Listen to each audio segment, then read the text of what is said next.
Bible-based non-denominational ministry. प्रभु यीशु के नाम में आप सभी को शालोम, प्रेज द लॉर्ड, जय मसीह की। एक बार फिर से आप सभी का बहुत बहुत स्वागत है। मैं हूं प्रभु यीशु मसीह में आपका भाई जेम्स।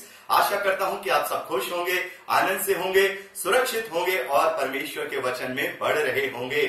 मेरे प्यारे भाई बहनों, आज हम रैप्चर और प्रभु यीशु मसीह के द्वितीय आगमन और उसके द्वारा जो फिजिकल 1000 साल का राज्य किया जाएगा और अंतिम न्याय की जो प्रक्रिया है उसके विषय में अध्ययन करेंगे। मेरे प्यारे भाई बहन, बहुत सारे मसीह विश्वासी भाई बहन इस बात का दावा करते हैं कि अभी प्रभु यीशु मसीह नहीं आने वाले हैं, उनका द्वितीय आगमन अभी निकट नहीं है, अभी तो 10 साल है, अभी तो 20 साल है, अभी तो काफी चिन्ह दिखाई देना बाकी है। तो शायद वो ये नहीं जानते हैं कि जो रैप्चर की घटना है और जो प्रभु यीशु मसीह के द्वितीय आगमन की घटना है, ये दोनों अलग अलग हैं। यानी कि रैप्चर और प्रभु यीशु मसीह का द्वितीय आगमन ये दोनों एक घटना नहीं है, बल्कि ये दोनों अलग अलग घटनाएं हैं। तो मेरे प्यारे भाई बहनों, जैसा कि वो कहते हैं कि अभी प्रभु यीशु मसीह के आने में बहुत देर है, बहुत टाइम है, बहुत समय है, तो वो ये बात भूल जाते हैं कि रैप्चर और प्रभु यीशु मसीह का द्वितीय आगमन ये दोनों अलग घटनाएं हैं। और वो इस प्रकार की बातें करते हैं जैसे कि मानो अब उन्हें कोई चिंता नहीं है, अभी तो प्रभु के आने में बहुत टाइम है, तो हम बड़े सोते रहे, अभी हमें जागृत होने की जरूरत नहीं है। तो सबसे पहले तो मैं ऐसे भाई बहनों से बात करना चाहूंगा जो लोग ये कहते हैं कि प्रभु यीशु मसीह के आने में तो बहुत टाइम है। तो यदि प्रभु यीशु मसीह के आने में 10 साल है, 20 साल है, या मैं कहूं 100 साल है, तो क्या हम उसके न्याय से बच जाएंगे? क्या प्रभु यीशु मसीह अगर अभी रैप्चर नहीं करते हैं या 100 साल के बाद रैप्चर करते हैं या 10 साल के बाद रैप्चर करते हैं, तो क्या हमारे न्याय की प्रक्रिया नहीं होगी? क्या फिर हम उसके न्याय से बच जाएंगे? क्या फिर हमारा न्याय नहीं किया जाएगा? मेरे प्यारे भाई बहनों, हम कौन सी बातों में जी रहे हैं? हम किस प्रकार की मेंटेलिटी को लेकर चल रहे हैं? मेरे प्यारे भाई बहनों, प्रभु का द्वितीय आगमन चाहे अभी हो जाए, चाहे 1 दिन के बाद हो जाए, चाहे 10 साल के बाद हो, चाहे 100 साल के बाद हो, या रैप्चर अभी हो जाए या 10 साल के बाद हो जाए, उससे मुझे और आपको क्या फर्क पड़ेगा? मेरे प्यारे भाई बहनों, जैसा कि हम पहला थिस्सलुनीकियों उसके 4थे अध्याय में पढ़ते हैं कि जितने मसीह में सो गए हैं वो पहले उठाए जाएंगे, पहले वो उठाए जाएंगे, फिर उसके बाद जो धरती पर बचे हुए जीवित विश्वासी होंगे वो बादलों में उठाए जाएंगे। तो सभी का रैप्चर होना है, चाहे रैप्चर आज हो जाए, चाहे रैप्चर कल हो जाए, चाहे रैप्चर 100 साल के बाद हो, सभी का रैप्चर होना है, कोई भी बाकी नहीं रहेगा, सभी का न्याय किया जाएगा, सभी को उस महिमा के सिंहासन के सामने अपना अपना लेखा देना है। तो इस बात में मत पड़िए कि रैप्चर कब होगा, इस बात के लिए इस बात के लिए खुश मत होइए कि रैप्चर अभी नहीं होगा, बहुत सारे चिन्ह अभी होंगे, उसके बाद रैप्चर होगा, या फिर प्रभु का द्वितीय आगमन उसके बाद होगा। मेरे प्यारे भाई बहनों, हमारे लिए तो रैप्चर या प्रभु का द्वितीय आगमन उसी दिन हो जाएगा जिस दिन हम अपनी अंतिम सांस इस धरती पर लेंगे। जिस दिन हम अपनी अंतिम सांस इस धरती पर लेंगे, उसी दिन हमारे लिए रैप्चर और प्रभु का द्वितीय आगमन हो जाएगा, क्योंकि हमारे पास केवल उतना ही समय है जितना समय हमारे पास इस जीवन का है। यानी जितनी सांसें हमारे पास हैं, जितना जीवन परमेश्वर ने हमें दिया है, उतना ही हमारे पास है कि इसमें हम अपने मन को फिराएं और जागृत रहें, सावधान रहें। इस बात के लिए ही नहीं कि प्रभु यीशु मसीह का द्वितीय आगमन होने वाला है या फिर रैप्चर होने वाला है, इस बात के लिए भी कि हम नहीं जानते हैं कि हमारी अंतिम सांस कब आएगी। हम नहीं जानते हैं, क्या हम में से कोई इस बात का दावा कर सकता है कि हमारी अंतिम सांस कब आएगी? हमें एक पल की भी पता नहीं है कि अगले ही पल हमारे साथ क्या हो जाएगा। तो अवसर को बहुमूल्य जानिए, इन बातों में मत पड़िए कि रैप्चर 20 साल बाद होगा या 100 साल बाद होगा। तो क्या अगर 100 साल बाद होगा तो क्या अब हम सोते रहें? क्या हमारा न्याय नहीं होगा? तो मेरे प्यारे भाई बहनों, हमें जागृत रहना है, हर हाल में जागृत रहना है। ना जाने कौन सी स्थिति में हमारी आखिरी सांस निकल जाए, ना जाने कौन सी परिस्थिति में हमें इस जीवन को छोड़ना पड़े, तो फिर हमारे पास कोई भी अवसर नहीं होगा, फिर हमारे पास कोई समय नहीं होगा, हमारे पास किसी भी प्रकार का पश्चाताप नहीं होगा। तो मेरे प्यारे भाई बहनों, पहले हम ये बात करेंगे कि रैप्चर और प्रभु यीशु मसीह के द्वितीय आगमन में क्या फर्क है, ये कैसे दोनों अलग अलग घटनाएं हैं। रैप्चर के विषय में हम पहला थिस्सलुनीकियों उसके 4थे अध्याय 13वें वचन से लेकर 18वें वचन तक पढ़ते हैं और पहला कुरिन्थियों उसका 15वां अध्याय उसके 50वें वचन से लेकर 54वें वचन तक पढ़ते हैं। वहां पर हम देखते हैं कि जो प्रभु यीशु मसीह में पहले सो गए हैं, पहले वो उठाए जाएंगे और फिर उसके बाद जो धरती पर जीवित बचे मसीह विश्वासी हैं वो बादलों में उठाए जाएंगे। यानी कि जो मसीही विश्वासी हैं, चाहे वो मसीह में सो गए हों या जीवित बचे हों, उनका बादलों में उठाया जाना, इसे रैप्चर कहा जाता है। यानी कि जो मसीही विश्वासी हैं वो हवा में प्रभु यीशु मसीह से मिलेंगे। और जो प्रभु यीशु मसीह का द्वितीय आगमन है उससे हम प्रकाशित वाक्य उसके 19वें अध्याय 11वें वचन से जब आगे पढ़ते हैं तो वहां पर देखते हैं प्रभु यीशु मसीह श्वेत घोड़े पर सवार होकर महिमा वाले रूप के साथ इस धरती पर आएंगे और उस शैतान को उसके अंजाम तक पहुंचाएंगे। यानी कि प्रभु यीशु मसीह जब इस धरती पर लौट के आएंगे तो वो श्वेत घोड़े पर सवार होकर के आएंगे, फिजिकल रूप से इस धरती पर वो आएंगे। और जो रैप्चर है वो मसीह के द्वारा अपने लोगों को बादलों में उठाया जाना है। जैसा कि मैंने आपको बताया कि पहला थिस्सलुनीकी 4 अध्याय और पहला कुरिन्थियों 15वें अध्याय में हम ये पाते हैं। दूसरा फर्क मेरे प्यारे बहनों, रैप्चर में मसीह विश्वासी प्रभु यीशु मसीह के साथ मिलेंगे, उसके साथ बादलों में वो उठाए जाएंगे और प्रभु यीशु मसीह के द्वितीय आगमन के साथ वही मसीह विश्वासी वापस इस धरती पर प्रभु के साथ आएंगे। जब हम प्रकाशित वाक्य उसके 19वें अध्याय और उसके 14वें वचन को पढ़ते हैं तो हम वहां देखते हैं प्रभु यीशु मसीह के साथ एक स्वर्ग की बड़ी सेना है। ये स्वर्ग की बड़ी सेना कौन है? ये कौन है जो बड़ी सेना उसके पीछे है? मेरे प्यारे बहनों, जब हम प्रकाशित वाक्य उसका 14वां अध्याय पढ़ते हैं तो वहां पर हम प्रभु यीशु मसीह का दर्शन देखते हैं जो यूहन्ना को दिया गया है। प्रभु यीशु मसीह सिय्योन पहाड़ पर है और उसके साथ 1,44,000 लोग हैं। और इसके विषय में जब हम पहले और 7वें अध्याय में पढ़ते हैं तो वहां पर हम 1,44,000 लोगों के साथ बहुत ही अनगिनत भीड़ को देखते हैं। प्रकाशित वाक्य 7वां अध्याय 9वें वचन से लेकर के आगे जब हम पढ़ते हैं तो वहां पर एक ऐसी अनगिनत बड़ी भीड़ को वहां यूहन्ना को दर्शन के रूप में दिखाया गया है जो हर एक भाषा, हर एक जाति, हर एक कुल में से है, जिन्होंने अपने अपने वस्त्रों को प्रभु यीशु मसीह के लहू में श्वेत किया है। यानी ये वो लोग हैं जो वध किए गए हैं, ये वो लोग हैं जिन्होंने उत्पीड़न को सहा है, ये वो लोग हैं जो अंत तक धीरज बनाए रखे और अपने विश्वास में दृढ़ बने रहे। तो ये वो लोग हैं।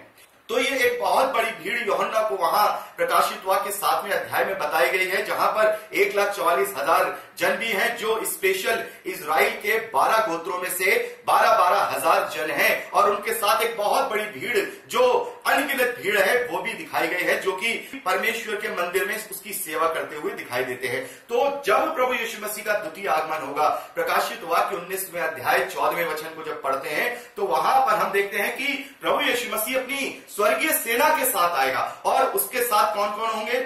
उसके साथ वो 1,44,000 जन होंगे, उसके साथ वो मसीही विश्वासी होंगे जो कि रैप्चर के द्वारा उठाए गए थे बादलों में, जो प्रभु से मिले थे। यानी कि वो सारे यहां नीचे आएंगे। क्यों आएंगे? उसका भी एक कारण है, क्योंकि जब हम आगे पढ़ते हैं 20वें अध्याय में प्रभु यीशु मसीह 1,000 साल के लिए यहाँ पर फिजिकल राज्य करेंगे और उस राज्य में वो उसके साथ राज्य करने आएंगे। मेरे प्यारे भाई बहन, उसके विषय में भी अभी हम आगे सारा अध्ययन करेंगे कि वो 1,000 साल का राज्य क्या है। और उसके विषय में बहुत सारे लोग कहते हैं कि ये फिजिकल नहीं है, ये स्पिरिचुअल है, ये केवल एक प्रतीकात्मक रूप से बताया गया है। कोई प्रभु यीशु मसीह यहाँ 1,000 साल के लिए राज्य नहीं करेंगे।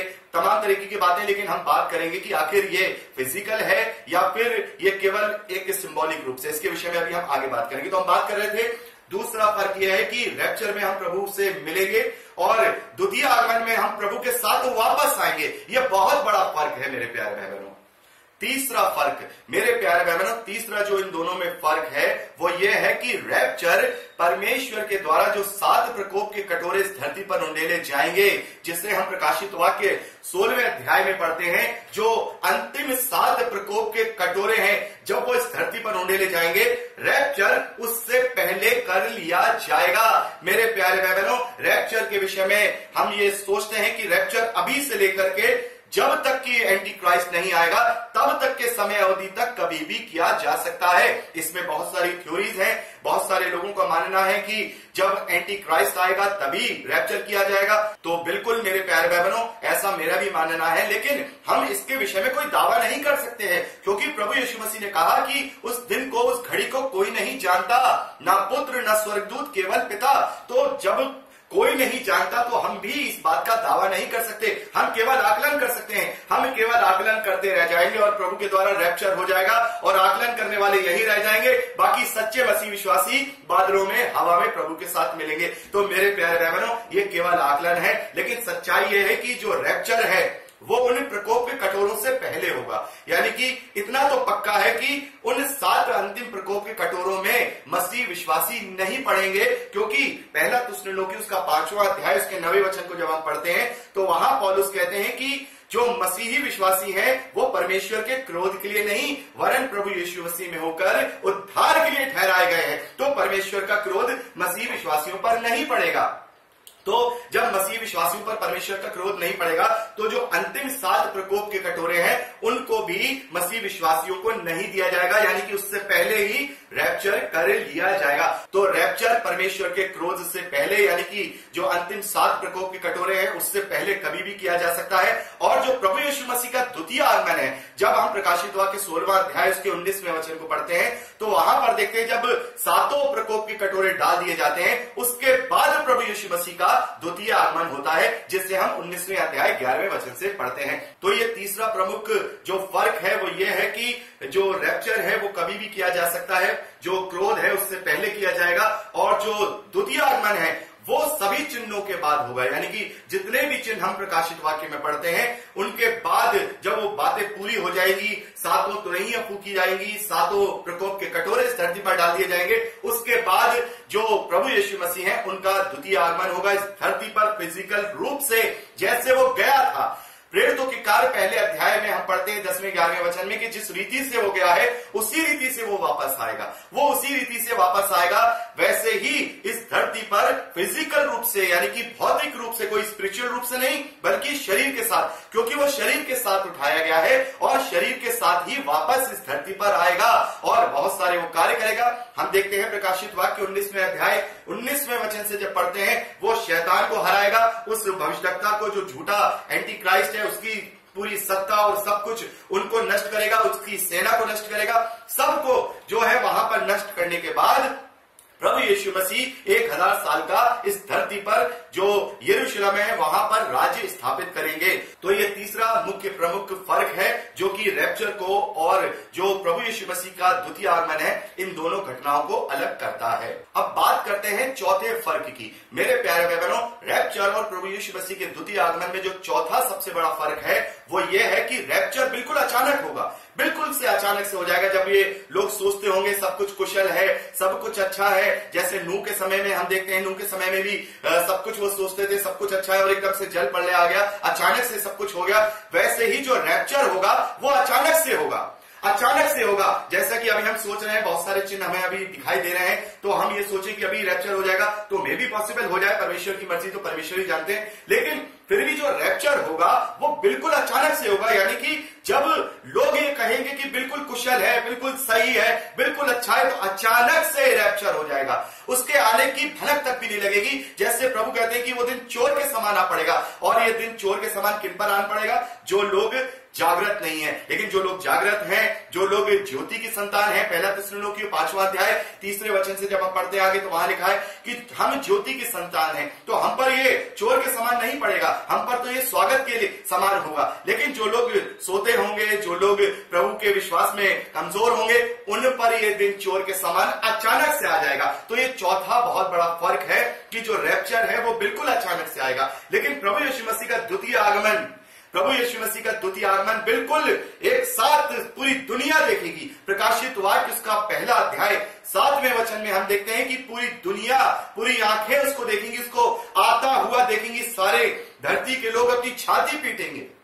मेरे प्यारे भाई बहनों, ये बहुत बड़ा फर्क है। यानी रैप्चर बिल्कुल अचानक से होगा और प्रभु यीशु मसीह का द्वितीय आगमन पूरी दुनिया देखेगी, भाषा भाषा, कुल जाति जाति के लोग उसे आता हुआ देखेंगे, और उसको जब आता हुआ देखेंगे तो अपनी छाती पीटेंगे, वो विलाप करेंगे, क्योंकि उस वक्त मसीह विश्वासी तो होंगे नहीं। प्रभु यीशु मसीह के साथ वो बादलों में उठा लिए गए हैं, लेकिन वो प्रभु के साथ वापस आएंगे, वो प्रभु के साथ द्वितीय आगमन में वापस आएंगे उसकी स्वर्गीय सेना के रूप में। तो मेरे प्यारे भाई बहनों, यहाँ पर हमने प्रमुख जो फर्क है वो देखे कि रैप्चर और द्वितीय आगमन में क्या फर्क है। तो यहाँ पर जब हम इस तरीके से अध्ययन करते हैं तो यहाँ साफ तरीके से हमें पता चल जाता है कि जो रैप्चर है और जो प्रभु का द्वितीय आगमन है, ये दोनों अलग अलग घटनाएं हैं, ये दोनों एक घटनाएं नहीं है। जिससे कि बहुत सारे लोग ये जो कहते हैं ना कि अभी बहुत समय है, प्रभु के आने में बहुत समय है। बिल्कुल बेशक प्रभु के आने में अभी समय है, प्रभु के द्वितीय आगमन में अभी टाइम है, क्योंकि वो सारी भविष्यवाणियां जो प्रकाशित वाक्य में लिखी हुई है,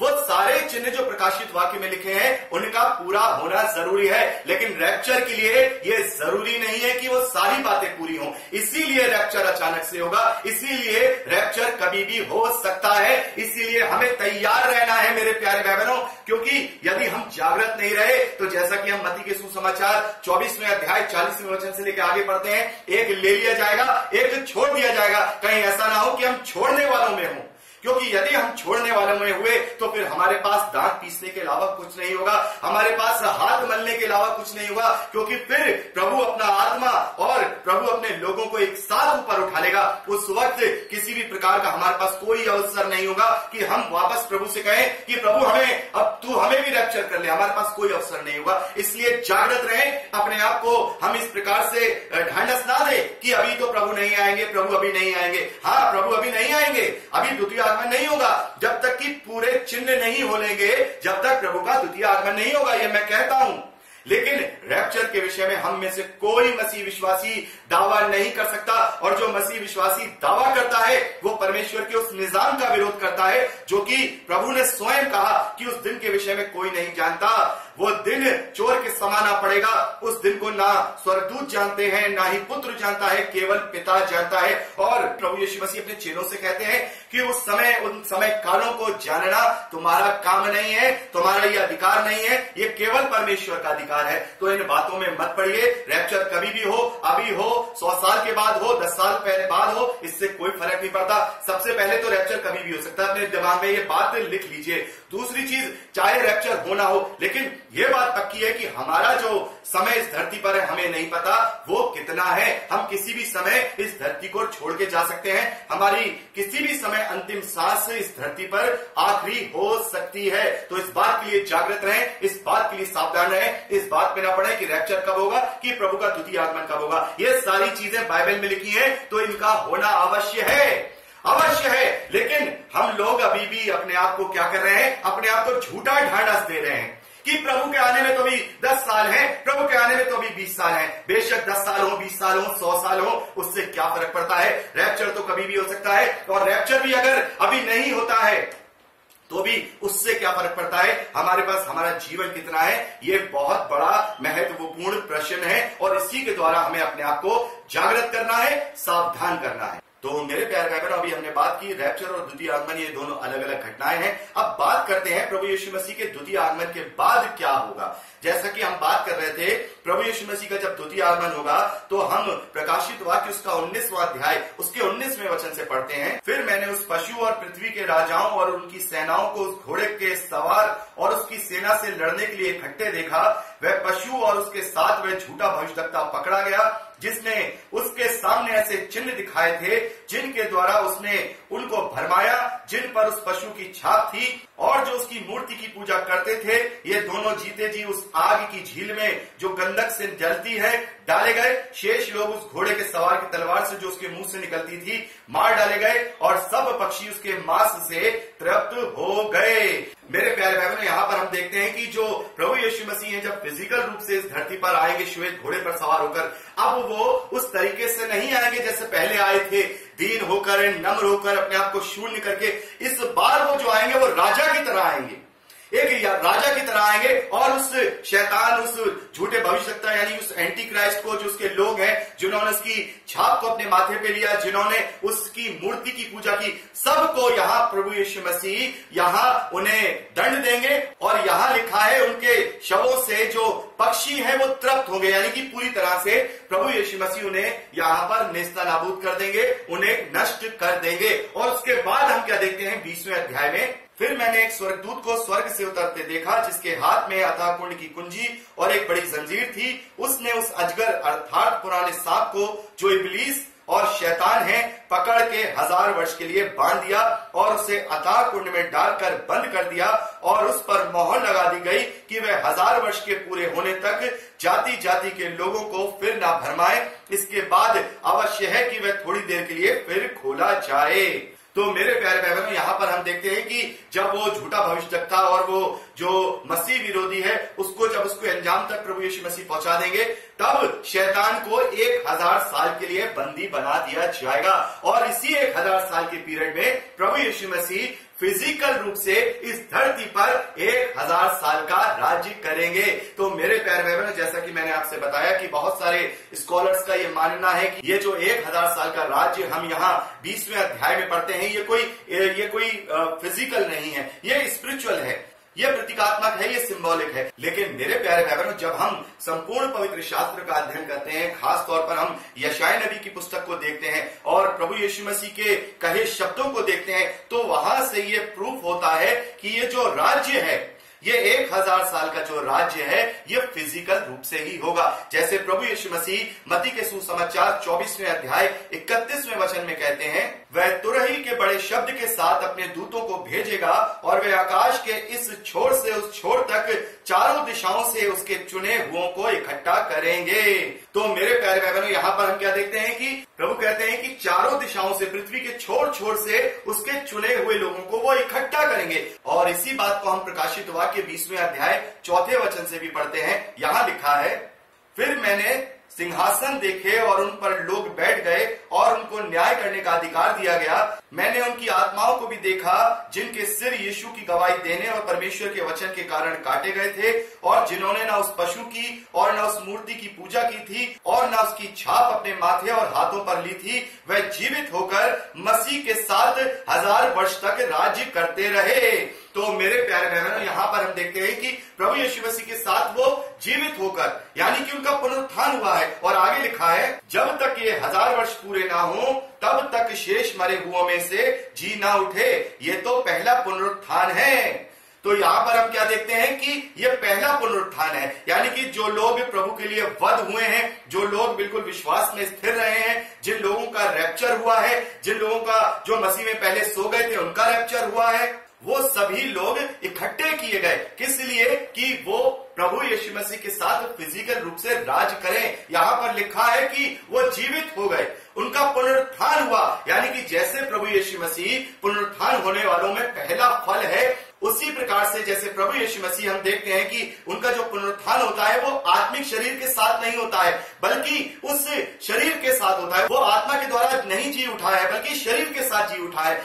वैसे ही जो मसीही विश्वासी होंगे उनका भी पुनरुत्थान होगा, जिसके विषय में हम पहला थिस्सलुनीके 4 अध्याय 13वें वचन से लेकर 18वें वचन तक पढ़ते हैं। हम यहाँ साफ तौर पे पढ़ते हैं, पहला कुरिन्थियों 15वां अध्याय 50वें वचन से लेकर 54वें वचन तक, हम सब बदल जाएंगे और हम सब स्वर्गीय शरीरों को धारण करेंगे, वो शरीर जैसा प्रभु यीशु मसीह ने पुनरुत्थान के समय धारण किया था। तो इसका मतलब ये है कि यहाँ जो प्रभु यीशु मसीह के साथ राज कर रहे हैं, इनका पुनरुत्थान होगा नए शरीर के साथ। और ये शरीर के रूप में ही जैसे प्रभु यीशु मसीह शरीर के साथ फिजिकल तरीके से इस धरती पर आया है, वैसे ही वो लोग भी फिजिकल तरीके से शरीर के साथ, नए शरीरों के साथ, प्रभु यीशु मसीह के साथ यहाँ पर राज्य करेंगे। और यहाँ वो हर एक मसीह विश्वासी होगा जो प्रभु के लिए वध किया गया है, जिसे उत्पादित किया गया है, या जो अभिषिक्त लोग हैं, या जिन्होंने उस पशु के समय में अपने माथे और दाहिने हाथ पर छाप नहीं ली। और यहाँ लिखा है ये पहला पुनरुत्थान है,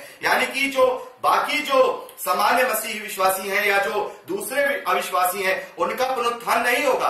अभी केवल उनका पुनरुत्थान होगा जो स्पेशल हैं, जो खास हैं, जिनका प्रतिफल प्रभु यीशु मसीह उनको देते हैं कि मैं तुम्हें जीवन का मुकुट दूंगा, मैं तुम्हें अपने साथ अपने सिंहासन पर बैठाऊंगा जैसे मैं अपने पिता के सिंहासन पर बैठा हूं। तो ये जो प्रतिफल उनके लिए लिखे गए हैं प्रकाशित वाक्य में, ये यहाँ पर बातें पूरी होंगी, यानी कि प्रभु यीशु मसीह के साथ वो अभिषिक्त लोग और प्रभु के लिए जो वध किए गए हैं, जो कि हम बड़ी भीड़ देखते हैं, जो प्रकाशित वाक्य 7वें अध्याय में हम देखते हैं, जो प्रभु के साथ ही उसकी स्वर्गीय सेना के रूप में वापस आते हैं, वो लोग उसके साथ फिजिकल रूप से राज्य करेंगे। और इस बात को हम यशायाह नबी की पुस्तक उसके 35वें अध्याय 5वें वचन से लेकर जब आगे पढ़ते हैं, तो वहां पर एक पूरा वर्णन वहां पर दिया गया है। आइए इसे पढ़ लेते हैं। तब अंधों की आंखें खोली जाएंगी और बहरों के कान भी खोले जाएंगे। तब लंगड़ा हिरण की सी चौकसियां भरेगा और गूंगे अपनी जीभ से जय जयकार करेंगे, क्योंकि जंगल में जल के सोते फूट निकलेंगे और मरुभूमि में नदियां बहने लगेंगी। मृग तृष्णा ताल बन जाएंगे और सूखी भूमि में सोते फूटेंगे, और जिस स्थान में सियार बैठा करते हैं उसमें घास और नरकट और सरकंडे होंगे। वहां एक सड़क अर्थात राजमार्ग होगा, उसका नाम पवित्र मार्ग होगा। कोई अशुद्ध जन उस पर से ना चलने पाएगा, वह तो उन्हीं के लिए रहेगा। और उस मार्ग पर जो चलेंगे वह चाहे मूर्ख भी हो तो भी कभी ना भटकेंगे। वहां शेर ना होगा, ना कोई हिंसक जंतु पर ना चढ़ेगा, ना वहां पाया जाएगा, परंतु छुड़ाए हुए उस पर नित्य चलेंगे। यहोवा के छुड़ाए हुए लोग लौटकर जय जयकार करते हुए सिय्योन में आएंगे। तो यहाँ पर क्या लिखा है? यहोवा के छुड़ाए हुए लोग लौटकर जय जयकार करते हुए सिय्योन में आएंगे। उनके सिर पर सदा आनंद होगा, वे हर्ष और आनंद पाएंगे और शोक और लंबी सांस का लेना जाता रहेगा। तो मेरे प्यारे भाई बहनों, यहाँ पर हम क्या देख रहे हैं कि प्रभु यीशु मसीह के साथ उसके लोग वापस लौट के आएंगे और उस 1000 साल तक फिजिकल रूप से राज्य करेंगे। वहां पर कोई पाप नहीं होगा, कोई अधर्म नहीं होगा, किसी भी प्रकार का वहां भरमाना नहीं होगा और शैतान को भी 1000 साल के लिए बंद कर दिया जाएगा। तो मेरे प्यारे भाई बहनों, यहाँ पर ये जो 1000 साल का राज्य है ये पूरी तरह से फिजिकल होगा और उसका केंद्र यरूशलेम होगा। उसकी शहरपना भी होगी। शहरपना का मतलब जब कोई शहर बसाया जाता है तो उसके चारों तरफ एक बाउंड्री या बॉर्डर बनाया जाता है। इसकी शहरपना भी होगी। जब हम आगे पढ़ेंगे तो वहां पर हम देखेंगे शैतान को छोड़ दिया जाएगा और शैतान फिर से बाकी बची जातियों को जो उस यरूशलेम की जो शहरपना है उसके बाहर जो होंगे, जिन्हें गोग और मगोग कहा गया है, उन्हें फिर से भरमाएगा और वो फिर पवित्र नगर की तरफ हमले के लिए उन्हें उकसाएगा और वो हमला करने के लिए आएंगे। लेकिन यहाँ पर स्वर्ग से उतरकर जो अग्नि है उन्हें भस्म कर देगी और उसके बाद अंतिम न्याय किया जाएगा। मेरे प्यारे भाई बहनों, हम देखते हैं 20वां अध्याय 12वें वचन से जब आगे पढ़ते हैं तो वहां पर देखते हैं कि फिर जो बाकी बचे हुए जो लोग हैं, चाहे वो विश्वासी हो चाहे वो अविश्वासी हो, उनको न्याय के लिए उनका पुनरुत्थान किया जाएगा। यहाँ पर हम पढ़ते हैं 13वें वचन से, समुद्र ने उन मरे हुओं को जो उसमें से थे दे दिया और मृत्यु और अधोलोक ने उन मरे हुओं को जो उनमें थे दे दिया और उनमें से हर एक के कामों के अनुसार उनका न्याय किया गया।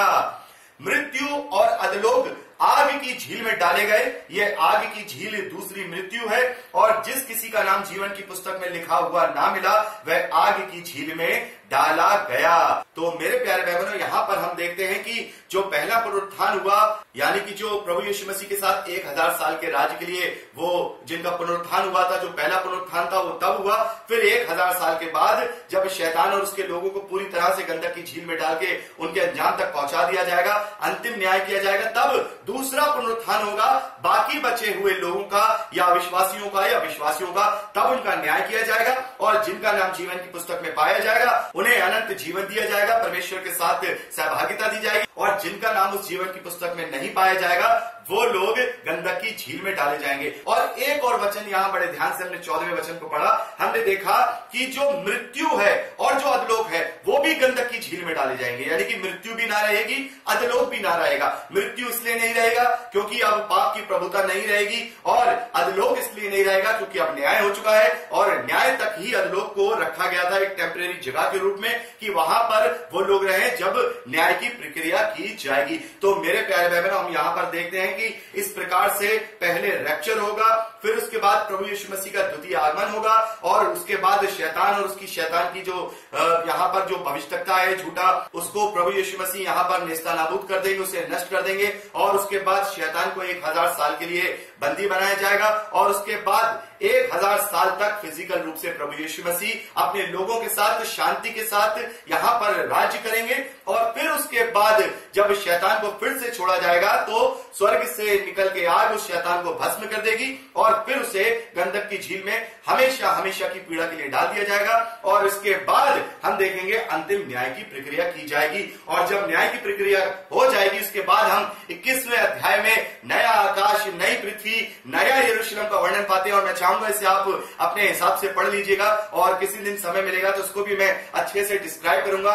नए यरूशलेम को कि वो कहां होगा, क्या वो स्वर्ग में होगा, क्या वो यहाँ इस पृथ्वी पर होगा, उसका डायमेंशन क्या होगा, कैसे वहां लोग रहेंगे। तो मैं ये सारी चीजें किसी दूसरे भाग में आप लोगों के लिए लेकर के जरूर आऊंगा और इसके विषय में भी मैं आपको विस्तार से बताऊंगा। तो यहाँ पर हमने ये अध्ययन किया कि जो रैप्चर है और जो प्रभु यीशु मसीह का द्वितीय आगमन है, ये दोनों अलग अलग घटनाएं हैं। उसके बाद 1000 साल का राज्य भी फिजिकल रूप से होगा, फिर उसके बाद अंतिम न्याय की प्रक्रिया की जाएगी। तो मेरे प्यारे भाई बहनों, आशा करता हूं कि इस कॉन्सेप्ट में आप अच्छे से समझने पाए होंगे और हम इस बात के लिए अब तैयार रहें। ये ना सोचें कि अब रैप्चर 10 साल बाद होगा या 20 साल बाद होगा, बल्कि निरंतर तैयार रहें, जागृत रहें, सावधान रहें, क्योंकि रैप्चर कभी भी हो सकता है। और अगर रैप्चर भी कभी भी नहीं हो सकता है तो हमारी मृत्यु कभी भी हो सकती है, हमारी अंतिम सांस इस धरती पर कभी भी हो सकती है। तो अपने आप को जागृत रखें, ज्योति की संतान बने, अंधेरे की संतान नहीं, क्योंकि यदि हम अंधेरे की संतान बनेंगे तो ये दिन हम पर चोर के समान आ पड़ेगा, जैसे नूह के समय में आया था।